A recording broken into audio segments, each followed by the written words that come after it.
Good morning to all of you students. Indian economy, जिसमें कि आपका फर्स्ट यूनिट स्टार्ट हुआ है। फर्स्ट यूनिट में लास्ट क्लास में हम लोगों ने इसमें स्टडी किया था कंपोनेंट्स और sectors of Indian economy, right. तो इंडियन इकॉनमी, भारतीय अर्थव्यवस्था के भाग क्या हैं, क्या क्या उसके कंपोनेंट्स हैं, मीन्स कितने उसके भाग हैं, ये सेक्टर है या उसके क्षेत्र क्या है, जिसमें कि आप लोगों ने 3 सेक्टर स्टडी किए थे कि इंडियन इकॉनमी के 3 सेक्टर्स होते हैं, जिसमें आपका प्राइमरी सेक्टर था, सेकेंडरी सेक्टर, नेक्स्ट था आपका टर्टियरी सेक्टर, मीन्स आपका प्राथमिक क्षेत्र, द्वितीयक क्षेत्र एवं सेवा क्षेत्र। ओके, तो लास्ट क्लास में आप लोगों ने स्टडी कर लिया था कि ये क्या है तीनों सेक्टर। नेक्स्ट जो आपका टॉपिक है सिलेबस में कंपोनेंट्स की बात है इम्पोर्टेंस। तो इम्पोर्टेंस आपको स्टडी करने हैं इसके कि ये तीनों सेक्टर्स की क्या इम्पोर्टेंस है। सो आज की प्रेजेंट क्लास में हम लोग स्टार्ट करेंगे importance of sectors of Indian economy, means Indian economy के सेक्टर्स के क्या इम्पोर्टेंस है, मीन्स भारतीय अर्थव्यवस्था के क्षेत्र का महत्व। तो जो भारतीय अर्थव्यवस्था के 3 क्षेत्र हैं, मीन्स इंडियन इकॉनमी के 3 सेक्टर्स हैं, जिसमें आपका फर्स्ट जो कि प्राइमरी सेक्टर, जिसे कि आप एग्रीकल्चर सेक्टर भी बोल सकते हो, जैसा कि आप स्क्रीन पर देख सकते हो कि फर्स्ट सेक्टर जो आपका प्राइमरी सेक्टर होता है उसे हम लोग एग्रीकल्चरल सेक्टर भी कह सकते हैं। तो अगर क्वेश्चन में कभी ये पूछता है कि एग्रीकल्चर सेक्टर डिफाइन कीजिए या फिर प्राइमरी सेक्टर, तो बोथ आर द सेम, आप दोनों सेम ही समझिएगा। ओके, हिंदी में आपका कृषि क्षेत्र या प्राथमिक क्षेत्र। तो कुछ इसमें पॉइंट्स मैंने आपको स्क्रीन पर आप देख सकते हो, मैंने पॉइंट्स कुछ नोट्स किए हैं इसमें जो कि इसकी इम्पोर्टेंस है, और कुछ इसमें नई जो रिसेंट चीज़ें हैं वो भी ऐड किया है मैंने। तो ये जो है आपका एग्रीकल्चर सेक्टर, प्राइमरी सेक्टर, इसकी क्या इम्पोर्टेंस है। तो आज की क्लास में हम लोग तीनों सेक्टर्स के इम्पोर्टेंस स्टडी करेंगे।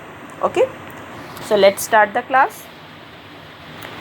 स्क्रीन पर आप देख सकते हो कि फर्स्ट सेक्टर है आपका एग्रीकल्चरल सेक्टर, जिसे कि हिंदी में कृषि क्षेत्र बोलते हैं। Let's start. One of the most important sectors of the Indian economy remains agriculture. Indian economy, भारतीय अर्थव्यवस्था का सबसे मेन जो सेक्टर होता है, मोस्ट इम्पॉर्टेंट जो हमारा क्षेत्र है वो आपका एग्रीकल्चर सेक्टर ही होता है, मीन्स कृषि क्षेत्र। क्योंकि जैसा कि मैंने लास्ट क्लास में आप लोगों को बताया था कि इंडियन पीपल की 50% से भी ज़्यादा प्रेजेंट टाइम पे जो लोग हैं वो लोग आज भी कृषि क्षेत्र में ही इन्वॉल्व है, मीन्स एग्रीकल्चरल सेक्टर से ही उनको इनकम प्राप्त होता है। तो इसीलिए ये एग्रीकल्चर सेक्टर इंडियन इकॉनमी का बहुत ही मोस्ट इम्पॉर्टेंट सेक्टर है। Its share in the GDP of the country has decline and is currently eight 14%। But GDP में जो इसका शेयर है वो प्रेजेंट टाइम पे अगर आप देखोगे तो वो थोड़ा सा कम हुआ है, जो कि आपका रिसेंटली इस टाइम पर 14%, मीन्स इंडियन इकॉनमी की जो टोटल जीडीपी है उसमें आपका एग्रीकल्चर सेक्टर 14%, 14% सहयोग देता है, कंट्रीब्यूट करता है। However more than 50% of the total population of the country is still dependent on agriculture. वही मैंने बताया अभी कि आज भी 50% से ज़्यादा लोग, मीन्स 50% से ज़्यादा लोग आज भी एग्रीकल्चर पे ही डिपेंडेंट है। उनकी आय का स्रोत, उनकी सोर्स ऑफ इनकम एग्रीकल्चर ही है। Okay, keeping this in mind, the union budget 2017-18 gave high priority to the agricultural sector and aimed to double farmers' income by 2022. आप इस चीज़ को ध्यान में रखते हुए जो यूनियन बजट हमारा 2007-18 इशू हुआ था, उसमें एग्रीकल्चरल सेक्टर को एक हाई प्रायोरिटी सेक्टर की संज्ञा दी गई है और उसमें ये एम रखा गया था, ये उद्देश्य रखा गया था कि 2022 तक जो फार्मर्स की जो इनकम्स है वो हमें डबल करनी है, मीन्स दुगनी करनी है। Clear it? अब इसमें कुछ डिफरेंट पॉइंट्स हैं जो कि हम लोग स्टडी करेंगे। फर्स्ट पॉइंट है आपका government subsidies to agriculture are at on all time high. Government जो सब्सिडीज़ प्रोवाइड करती है आप जानते होंगे, जैसे कि एलपीजी सिलेंडर में जो गवर्नमेंट सब्सिडीज़ देती थी, वैसे ही जो एग्रीकल्चर सेक्टर में जो किसानों को, जो फार्मर्स को गवर्नमेंट सब्सिडीज़ देती है वो हमेशा हाई होती है, ज़्यादा होती है, क्योंकि आपको पता होगा कि फार्मर्स के पास आज भी जो इनकम होता है वो बहुत ही कम होता है उनका, और उनके पास सेविंग्स भी कम होती है। तो अगर गवर्नमेंट उनको सब्सिडी प्रोवाइड नहीं करेगी तो वो फर्दर आगे प्रोडक्शन कैसे करेंगे। ओके, नेक्स्ट आइए, सेकेंड है आपका further cropping patterns have shifted in favour of cash crops such as sugar cane and rubber. उसके अलावा क्रॉपिंग पैटर्न्स जो है, जो फसल को उगाने की तरीके, वो भी शिफ्ट किया गया है कैश क्रॉप्स में, सच एज शुगर केन और रबड़, जैसे कि गन्ने का उत्पादन और रबड़ का उत्पादन, क्योंकि इसमें जो है थोड़ा सा प्रॉफिट ज़्यादा है। ओके, नेक्स्ट है introduction of cooperative farming like E Chaupal etcetera. Present time पे आप देखोगे कि कोऑपरेटिव फार्मिंग एक उसका नया वेबसाइट शुरू किया गया है, या उसे आप, ये आपका एक नया इनिशिएटिव है जो गवर्नमेंट ने एग्रीकल्चर सेक्टर में स्टार्ट किया है, जिसे कि हम लोग ई चौपाल बोलते हैं। ये जितनी भी आपसे फार्मिंग से रिलेटेड चीज़ें होती हैं वो आप यहाँ पर ईज़िली उसके इन्फॉर्मेशन आप रिसीव कर सकते हो। ओके, नेक्स्ट है rise of SHGS such as Lijjat papad. SHGS means आपके स्मॉल हाउस ग्रुप्स होते हैं, मीन्स छोटे उद्योग धंधे। तो जैसे जैसे एग्रीकल्चर सेक्टर में आप देखोगे जो उद्योग धंधे हैं, जो छोटे छोटे कुटीर उद्योग जिनको कि हम लोग हिंदी में बोलते हैं कॉटेज इंडस्ट्री, वो भी आपका तेज़ी से इंक्रीज़ कर रहा है। ठीक है, जैसे कि आप लिज्जत पापड़ देख सकते हो, ये आपका एक तरह से स्मॉल हाउस ग्रुप्स ही है। नेक्स्ट है आपका agricultural land is being brought under industrial and commercial use thereby straining the remaining agricultural land. और एग्रीकल्चरल जो लैंड है, जो प्रेजेंट टाइम पे जो आपका कृषि भूमि है, उसका भी यूज़ अब किया जाने लगा है इंडस्ट्रियल एंड कॉमर्शियल यूज़ के लिए, मीन्स औद्योगिक यूज़ के लिए उसका प्रयोग किया जाने लगा है, जिससे कि जो रिमेनिंग जो लैंड बचता है वहाँ पर एग्रीकल्चर प्रोसेस किया जाता है। Clear it? नेक्स्ट है many export sectors have been open for agricultural goods. बहुत सारे एक्सपोर्ट सेक्टर्स भी अब खोल दिए गए हैं एग्रीकल्चरल गुड्स के लिए, मीन्स एग्रीकल्चरल गुड्स को भी अब एक्सपोर्ट किया जाने लगा है, जिससे कि हमारे फार्मर्स की थोड़ी सी इनकम इंक्रीज़ हो सके, ठीक है, और हमारा डेवलपमेंट हो सके। नेक्स्ट आपका जो है लास्ट है, इसमें food processing is emerging as a sunrise industry. और जितनी भी फूड प्रोसेसिंग इंडस्ट्रीज़ जिनका काम होता है फूड्स को प्रिपेयर करना, वो भी एक सनराइज इंडस्ट्री के रूप में इमर्ज हुए हैं। मीन्स इस टाइम पर, प्रेजेंट टाइम पे जो एग्रीकल्चर है वो एक इम्पॉर्टेंट रोल प्ले कर रहा है। जितनी भी फूड प्रोसेसिंग इंडस्ट्रीज़ है उनको राइज करने में, मीन्स उनको आगे बढ़ाने में। ओके, क्लियर है? तो ये था आपका फर्स्ट एग्रीकल्चरल सेक्टर के इम्पोर्टेंस। ठीक है, ये जो पॉइंट्स है इसमें आप ये लिखोगे। अगर आपसे क्वेश्चन में, लॉन्ग क्वेश्चन में अगर सेक्टर्स ऑफ या कंपोनेंट्स ऑफ इंडियन इकोनॉमी पूछेगा तो लास्ट क्लास में मैंने जितना बताया था वो, और फिर आज की जो इसकी इम्पोर्टेंस जो मैं डिस्कस कर रही हूँ, ये भी आप पूरा फुल नोट लिखोगे। Okay, clear it? नेक्स्ट आ जाइए। नेक्स्ट सेकंड सेक्टर जो था वो आपका क्या था? Secondary sector. तो secondary sector is also known as industry sector. Secondary sector को हम लोग इंडस्ट्रियल सेक्टर भी कहते हैं। ओके, जैसे कि प्राइमरी सेक्टर जो है वो आपका मेनली फोकस्ड होता है एग्रीकल्चर पे, इसीलिए उसे एग्रीकल्चरल सेक्टर भी आप बोलते हो। जस्ट लाइक जो सेकेंडरी सेक्टर है वो आपका मेन फोकस करता है इंडस्ट्रीज़ पर, इसीलिए इसे हम लोग इंडस्ट्रियल सेक्टर भी बोलते हैं। Clear it? नेक्स्ट आ जाइए। नेक्स्ट जो आपका है वो है इंडस्ट्री सेक्टर, औद्योगिक क्षेत्र या फिर द्वितीयक क्षेत्र। ये क्या है, स्टार्ट करते हैं। Another important part of the Indian economy is the industry sector. Changes such as the end of the Permit Raj and opening up of the economy were welcomed in the country with great enthusiasm and optimism. Another जो हमारा important part है Indian economy का वो है आपका another जो part है वो आपका इंडियन इकॉनमी का इंडस्ट्री सेक्टर मीन्स आपका औद्योगिक क्षेत्र। चेंजेस जब भी इसमें जो इंडस्ट्रियल सेक्टर में जब से चेंजेस हुए हैं, जब से जो परमिट राज है, जो लाइसेंस थी इंडस्ट्रीज़ को इस्टेब्लिश करने की, जब वो आपका कम किया गया, अब वो कुछ ही इंडस्ट्रीज़ तक लिमिटेड हो गए हैं, तो उस टाइम पर जो इकॉनमी है वो पूरी तरह से लिबरलाइज हो गई।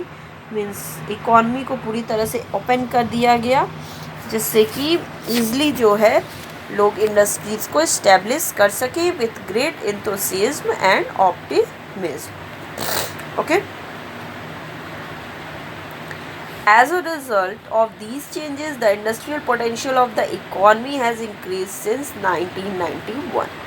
और ये चेंजेस करने के बाद जो कि आपका इंडस्ट्रियल पॉलिसी आया है 1991 का औद्योगिक नीति, उसमें वही मैंने बताया लिबरलाइजेशन आया, प्राइवेटाइजेशन एंड ग्लोबलाइजेशन।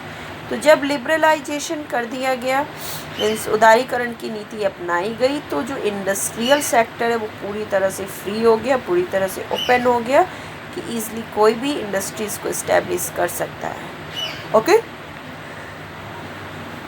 तो इस जो 1991 की पॉलिसी से जो चेंजेस आया उससे इंडस्ट्रियल सेक्टर की इम्पोर्टेंस में भी उनके महत्व भी इंक्रीज हुए हैं।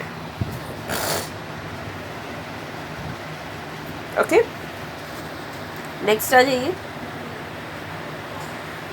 अब इसमें कुछ पॉइंट्स हैं जो कि आपको स्टडी करने हैं। क्या क्या वो पॉइंट्स हैं, लेट्स स्टार्ट करते हैं। फर्स्ट पॉइंट है आपका proliferation of industries from traditional iron and steel to jute and automobiles. इस इंडस्ट्रीज़ को शिफ्ट किया गया ज़्यादा से ज़्यादा फ्रॉम ट्रेडिशनल जो आयरन और स्टील ज़्यादा से ज़्यादा इंडस्ट्रीज़ थी उनको शिफ्ट करके जूट एंड ऑटोमोबाइल्स में शिफ्ट किया गया। मीन्स ज़्यादा से ज़्यादा इंडस्ट्रीज़ जो है वो जूट और ऑटोमोबाइल्स की लगाई गई, जिससे कि इंडस्ट्रियल सेक्टर में जो आपका एक अर्निंग का प्रोसेस है वो आपका इंक्रीज हो सके। ओके, क्लियर है? नेक्स्ट आइए। नेक्स्ट है आपका autonomy in production, marketing and distribution. उसके बाद प्रोडक्शन में, मार्केटिंग में एंड डिस्ट्रीब्यूशन मीन्स उत्पादन, बाजारीकरण और वितरण में ऑटोनॉमी प्रोवाइड की गई।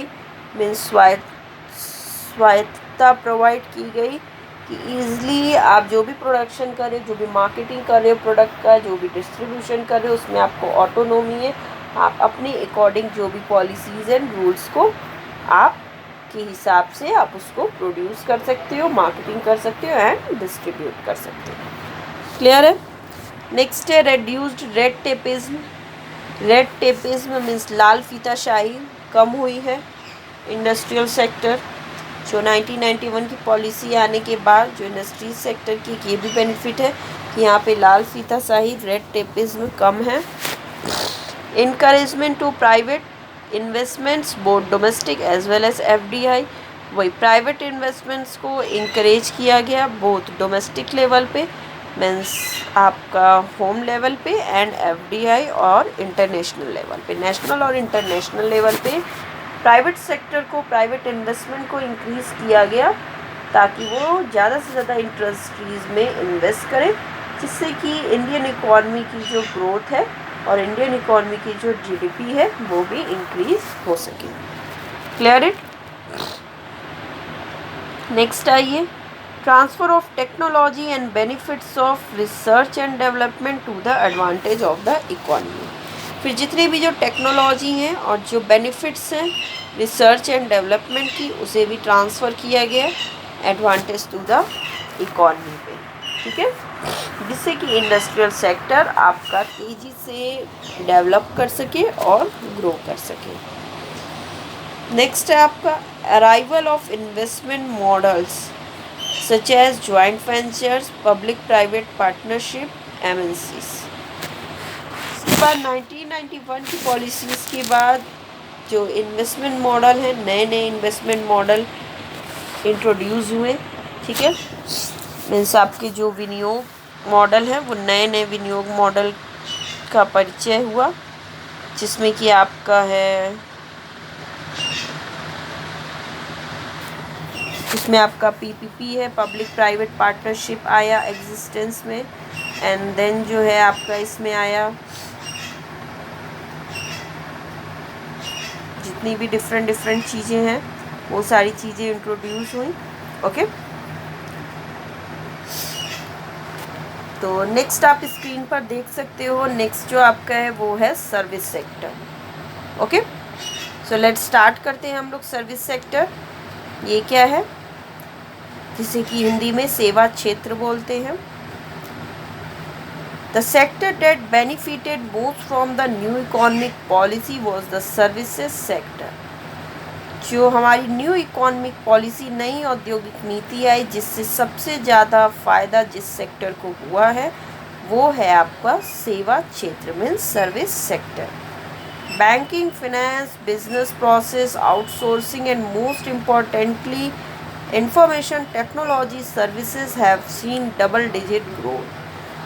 प्रेजेंट टाइम पे आप देखोगे बैंकिंग जो है आपका, फिनेंस सेक्टर है, जितने भी बिजनेस प्रोसेस आउटसोर्सिंग है, एंड मोस्ट इम्पॉर्टेंटली जो आपका आईटी सेक्टर है, ये सब का जो ग्रोथ है इस टाइम पर डबल डिजिट ग्रोथ है, मीन्स दुगनी तेज़ी से ये सारे सेक्टर्स ग्रोथ कर रहे हैं, जो कि आपका सर्विस सेक्टर के अंडर में इंक्लूड होता है।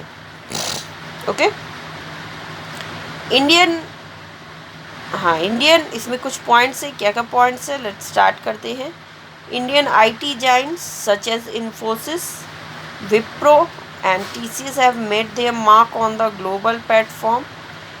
इंडियन जो आईटी हमारे कंपनीज़ है, बड़ी बड़ी जो इंडियन आईटी कंपनीज़ है, उनकी भी ग्रोथ बहुत तेज़ी से हुई है, उनको एक ग्लोबल प्लेटफॉर्म वो ईज़िली बना पाए हैं, जिसमें आपकी कंपनियों में इंक्लूड है इन्फोसिस है, विप्रो है एंड टीसीएस है, ठीक है। तो ये सारी कंपनियों का ग्लोबल प्लेटफॉर्म भी बहुत तेज़ी से डेवलप हुआ है। नेक्स्ट जो है आपका है वो 60% of the GDP contribution comes from the service sector. एक इम्पॉर्टेंस ये भी है इंडियन इकॉनमी के लिए सर्विस सेक्टर का कि 60% टोटल इंडियन इकॉनमी के टोटल जीडीपी का 60% जो है वो हमारा सर्विस सेक्टर से ही आता है। मीन्स सर्विस सेक्टर जो है वो इंडियन इकॉनमी में 60% मीन्स 60% जीडीपी को कंट्रीब्यूट करता है। ओके, नेक्स्ट आइए, नेक्स्ट है आपका India with its huge demographic dividend potential has emerged as the IT hub of the world. Okay, India with its huge demographic dividend potential has emerged as the IT hub of the world. India जो कि आपका huge demographic dividend potential है, यहाँ पर कि demographic जो आपकी factors है उसमें बहुत ही चेंजेस है और यहाँ पे ह्यूज है, जिससे रिलेटेड की जो आईटी सेक्टर है आपका वो मेन हब बना हुआ है पूरे वर्ल्ड में। IT hub of the world means पूरे वर्ल्ड का जो आईटी हब है वो हमारा इंडिया इस टाइम पर आगे की इन फ्यूचर में आईटी में इम्पॉर्टेंट रोल प्ले कर रहा है। ओके, क्लियर है। नेक्स्ट आइए, नेक्स्ट है आपका new employment opportunities are being created in this sector. Next जो इम्पोर्टेंस है इंडियन इकॉनमी के लिए सर्विस सेक्टर की, new employment opportunities service sector, ये जो हमारा सेवा क्षेत्र है वो हमारी इंडियन इकॉनमी में नई एम्प्लॉयमेंट अपॉर्चुनिटीज़ को तेज़ी से जनरेट कर रहा है, जिससे कि ज़्यादा से ज़्यादा लोगों को एम्प्लॉयमेंट मिल रहा है। क्लियर है। नेक्स्ट है opening of transportation, tourism and medical sectors have led to the growth of service sector competencies। इसके अलावा जितने भी ट्रांसपोर्टेशन है आपके टूरिज्म एंड मेडिकल सेक्टर से, उन सबको ज़्यादा से ज़्यादा ओपन किया जा रहा है, खोला जा रहा है। अब आप देखोगे टूरिज्म के फील्ड में इंडिया में बहुत ही इस टाइम पर डेवलपमेंट हो गया है। टूरिज्म सेक्टर काफ़ी अच्छा इस टाइम पे ग्रोथ कर रहा है।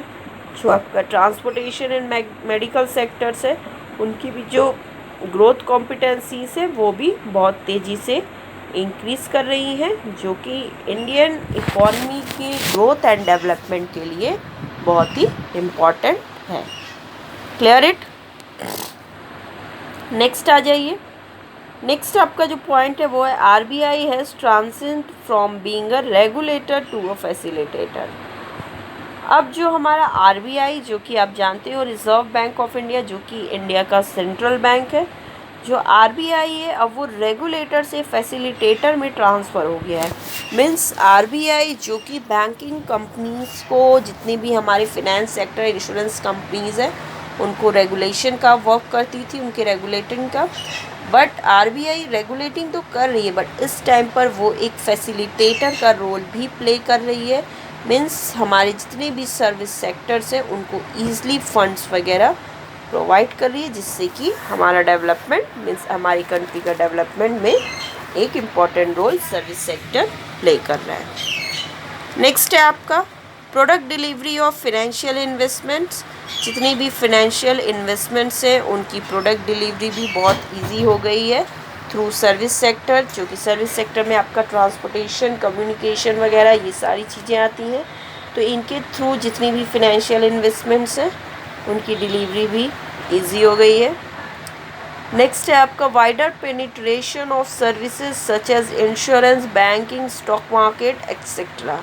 इसके अलावा जितनी भी हमारी सर्विसेज हैं जो कि आपकी फिनेंस सेक्टर से रिलेटेड है, जैसे कि इंश्योरेंस है, बैंकिंग, स्टॉक मार्केट है, इनका भी जो एरिया है वो बहुत ही ब्रॉड होता जा रहा है, जो कि वो भी हमारे इंडियन इकॉनमी के ग्रोथ में एक इम्पॉर्टेंट रोल प्ले कर रही है। Clear it. Next and last इसमें आपका considerable improvement in forex reserves.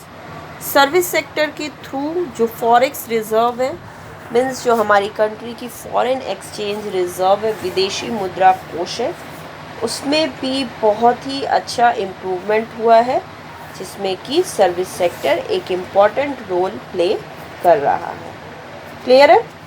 तो ये था आपका topic, importance of sectors of Indian economy, भारतीय अर्थव्यवस्था के क्षेत्र की महत्वता। ये आपका टॉपिक कंप्लीट हुआ। ओके, सो नेक्स्ट क्लास में इसमें हम लोग नेक्स्ट टॉपिक डिस्कस करेंगे। So the class is over.